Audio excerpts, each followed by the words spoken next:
سر قائمہ کمیٹیوں کے حوالے سے اب مختلف آراء آ رہی ہیں کہ خان صاحب کو مس گائیڈ کیا گیا، کہ کوئی کہہ رہا ہے کہ ان کو یہ کہا گیا کہ وہ فوراً ٹور کرواتے ہیں، اس وجہ سے جو ہے وہ قائمہ کمیٹیوں سے استعفیٰ دلوائیں۔ پھر یہ کہا جا رہا ہے کہ جو جنید اکبر تھے وہ پی ایس سی کی چیئرمین شپ نہیں چھوڑ رہے تھے، 2 دفعہ پہلے میسج دیا گیا تو پھر انہوں نے سب کمیٹیوں سے استعفے لیے۔ کون سی جو ہے آراء یا کون سا موقف درست ہے سر؟ میں تو آپ سچی سی بات ہے آپ کے منہ سے یہ پہلی دفعہ سن رہا ہوں جی کہ اس قسم کی کوئی بات جو ہوئی ہے قطعاً نہیں ہے جی۔ بالکل پاکستان تحریک انصاف متحد ہے، متفق ہے، اور عمران خان کے قائد و نظریے کے ساتھ چل رہی ہے۔ خان صاحب کا جو حکم ہوگا پارٹی اس پہ منو ان تسلیم بھی کرتی ہے اور اس پہ عمل کرنے کی پابند بھی ہے۔ یہ جو آپ اسپیکولیشنز کر رہے ہیں، یہ مخالفین کی ریومر جو ہیں، ہمارے منعقد جو ہیں اس قسم کی باتیں کرتے ہیں، میں سمجھتا ہوں اس قسم کی کوئی بات نہیں ہے جی۔ اور جہاں تک تعلق ہے سر آپ کے اپنے ایم این ایس کہہ رہے ہیں؟ نہیں، جہاں تک آپ نام بتائیں گے تو پھر میں بتاؤں گا۔ سر میں ابھی کہہ دیتا ہوں، شاندانہ گلزار صاحب نے کہا کہ دیکھیں جی سچی سی بات ہے، میں چونکہ پولیٹیکل کمیٹی کا ممبر بھی ہوں، جو میں بات کروں گا اس میں اتھینٹسٹی بھی ہوگی اور اس میں جو بات ہوگی اس میں کوئی اہمیت بھی ہوگی۔ باقی بھی ہمارے دو ساتھی ہیں، مجھے تو نہیں پتہ انہوں نے کہا ہے کہ نہیں کہا، کس کیپیسٹی میں کہا ہے، کس بنیاد پہ کہا ہے، اور ان کے سامنے کیا کیا کوسچن کیے گئے، کس کا انہوں نے رسپونڈ کیا، بہتر جواب تو وہ دے سکتے ہیں۔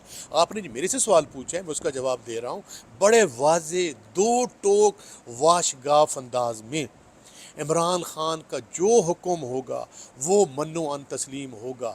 اس سے پہلے ہم 13 میں بھی اسمبلیاں چھوڑ چکے ہیں، یہ تو چھوٹی چیزیں ہیں، اسٹینڈنگ کمیٹی سے ریزائن کرنا، اسٹینڈنگ کمیٹی کے چیئرمین سے کو رہنا، یہ کوئی ہمارے لیے معنی نہیں رکھتی۔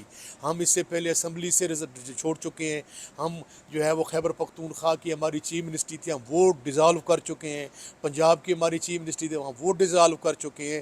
یہ اقتدار، اختیار، عہدہ، یہ پارکس، پریویلیجز، یہ ہمارے نزدیک کوئی معنی نہیں رکھتے۔ ایک بات میں کلیئرٹی سے کہہ دوں، اور تمام یہ ہمیشہ کے لیے کلیئرٹی رہنی چاہیے، ہم نے خان کے حکم پہ ہر چیز ہماری قربان قربان قربان۔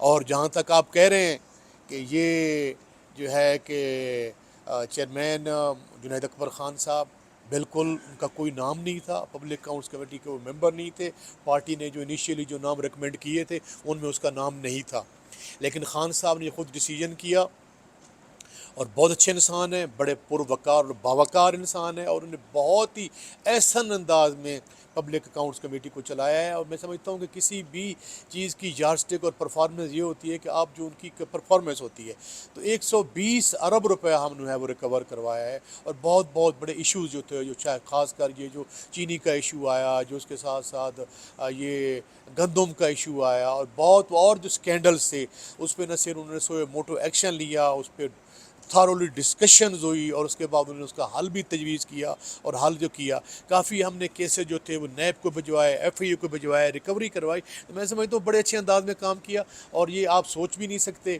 کہ وہ پاکستان تحریک انصاف کا وہ ساتھی ہے جو عمران خان کا 1996 کے ساتھ خان کے ساتھ چل رہا ہے، وہ فاؤنڈر ممبر ہے، اور اس نے ایک دفعہ نہیں وہ تو 1000 دفعہ ایسی چیزیں قربان کرنے کا پابند ہے۔ پتہ نہیں یہ کون چھوچے چھوڑ رہا ہے، مجھے نہیں سمجھ لگ اسمبلی رہا۔ کے بعد آپ نے اسمبلی لگائی اور آپ جو ہے سب سے زیادہ نعرے مارتے ہیں، کب تک یہ یہاں پر رہنے کا ارادہ ہے سر؟ دیکھیں جی کچھ شوقیہ ہم یہ نہیں کر رہے، ہم نے جو آپ نے سوال کیا کہ ہم نے جو حالانکہ بہت امپورٹنٹ چیز ہوتی ہے اسٹینڈنگ کمیٹی جو ہے اس میں شرکت کرنا، اس سے کوئی اتنے پرسنٹ پریویلیجز بھی نہیں ہوتے جی، سن رہے ہیں نا جی، نہ کوئی اس کی کوئی لاکھوں میں کوئی سیلری ہوتی ہے یا کچھ ہوتا ہے، یہ تو 30,000 40,000 روپے میرے خیال میں ایک میٹنگ کے لیے اگر کوئی آتا ہے تو اس کا وہ پارکس پریویلیجز ہوتے ہیں، تو وہ ہمارے جو عوامی نمائندے ہیں کوئی اس پارکس اینڈ پریویلیجز پہ بلیو نہیں کرتے، ہم زمیندار لوگ ہیں، اللہ کا لاکھ لاکھ شکر ہے، کوئی سر ہر روز جو ہے کوئی ساری زندگی ہم جو ہیں کوئی یہ پارکس اینڈ پریویلیجز پر لیں، اللہ کا لاکھ لاکھ شکر ہے، ہمارے پاس تیل کے پیسے بھی ہیں، ہمارے پاس گاڑیوں کے پیسے بھی ہیں، اگر ہم الیکشن لڑ کے آتے ہیں تو ہمارے پاس وسائل تو ہیں جو الیکشن لڑ کے آتے ہیں۔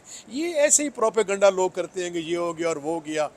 اور اس کے سیکنڈلی جو آپ نے کوشچن کیا کیا اسمبلی کے بعد اسمبلی کب تک ہاں لگانے اسمبلی کا؟ ہم ریزائن کیا ہے ہم نے اپنی اسٹینڈنگ کمیٹی سے، یا اسمبلی سے ہم باہر لگا رہے ہیں تو کچھ شوقیہ لگا رہے ہیں، یہ کچھ شوقیہ تو نہیں لگا رہے، آپ نے ہمارے رستے بند کر دیے ہیں، آپ نے ہمارا آئینی جمہوری جو ہمارا حق ہے آئین پاکستان کے تحت وہ ہمارا آپ نے غصب کر لیا ہے، ہمارے مینڈیٹ کو چھین لیا ہے، آپ نے ہمیں گولیاں ماری ہیں، سپریم کورٹ آف پاکستان کے ورڈکٹ کو آپ آنر نہیں کرتے، تو اس بنیاد پہ اب بمرے مجبوری ہمیں یہ اسمبلی لگانی بار پڑ رہی ہے، اس بنیاد پہ تو اگر وہ جو ہیں وہ آئین پاکستان کے تحت ملک کو اور قوانین کے تحت چلاتے ہیں. خان صاحب سے وہ ملاقاتیں جو ہائی کورٹ کا حکم ہے، میرا حکم تو نہیں ہے، جیل مینولز ہیں نا سر، جو جیل مینولز ہیں، جو قوانین ہیں، جو ہائی کورٹ کے چیف جسٹس صاحب کا حکم ہے، اس کے مطابق آپ ملاقات نہیں کروا رہے، آپ ملاقاتیں کرواتے ہیں. پولیٹیکل لو خان صاحب کو جا کے ملتے ہیں. ہمارا آئینی اور جمہوری رائٹ ہے پروٹیسٹ کا، وہ ہمیں آئین دیتا ہے، اس کے مطابق ہمیں آپ الاؤ کرتے ہیں. تو دیکھیں یہ کوئی شوقیہ تو باہر نہیں بیٹھے. اگر آپ جو ہے، میں سمجھتا ہوں کہ ان کو عقل کے آنکھ ناخن لینے چاہیے. ملک کے بڑے معاشی حالات بڑے دگر گوں ہیں، کوئی کسی قسم کا جو ہے وہ غریب لوگ جو ہیں وہ نیچے پس چکے ہیں. عوام کا جینا دو بار ہو چکا ہے، ان کے چولہے ٹھنڈے ہو چکے ہیں. آپ کی ورلڈ بینک کے مطابق آپ کی جو 44% پاپولیشن ہے، آدھی آبادی وہ خطۂ غربت سے نیچے چلی گئی ہے. آپ کا انفلیشن ریٹ بڑھ گیا ہے، آپ کی جو ان امپلائمنٹ ریٹ بڑھ گیا ہے. اور آپ جو یہ بڑے دعوے کرتے ہیں، میرے سامنے بیٹھے ہیں نا جی، جو بڑے دعوے کرتے ہیں جی ملک ترقی کر رہا ہے، جی ملک یہ کر رہا ہے، کیا کر رہا ہے؟ SIFC جو بنائی تھی آپ نے، کہ جس میں کہہ رہے تھے جی $75 بلین جو ہے وہ پیسہ آ رہا ہے، کوئی کہہ رہا ہے $100 بلین آ رہا ہے، اتنا سعودی عربیہ دے رہا ہے، یہ UAE دے رہا ہے، یہ قطر دے رہا ہے، یہ فلاں. کہاں گئے پیسے؟ $1 بھی نہیں ہے. پاکستان کی ہسٹری میں سب سے کم جو ہے وہ انویسٹمنٹ ہوئی ہے. یہ میں ریکارڈ کی بات کر رہا ہوں. تو اس لیے میں یہ کہہ رہا ہوں کہ میں عقل کے ناخن لیں حکمران، یہ ایسے اقدامات نہ کریں. ملک جو ہے وہ بڑی مشکلات کا شکار ہے. انڈیا نے آپ پہ جنگ مسلط کی، وہ تو پوری قوم ملک کی خاطر اکٹھی ہو گئی. یہاں پہ آپ فسطائیت کو نہیں چھوڑیں گے، یہ ظلم اور جبر کا راستہ نہیں چھوڑیں گے، آپ جو ہے وہ ملک کو آئین کے مطابق نہیں چلائیں گے. تو مجھے سچی سی بات ہے، حالات جو ہے وہ دگرگوں لگ رہے ہیں. Thank you very much sir.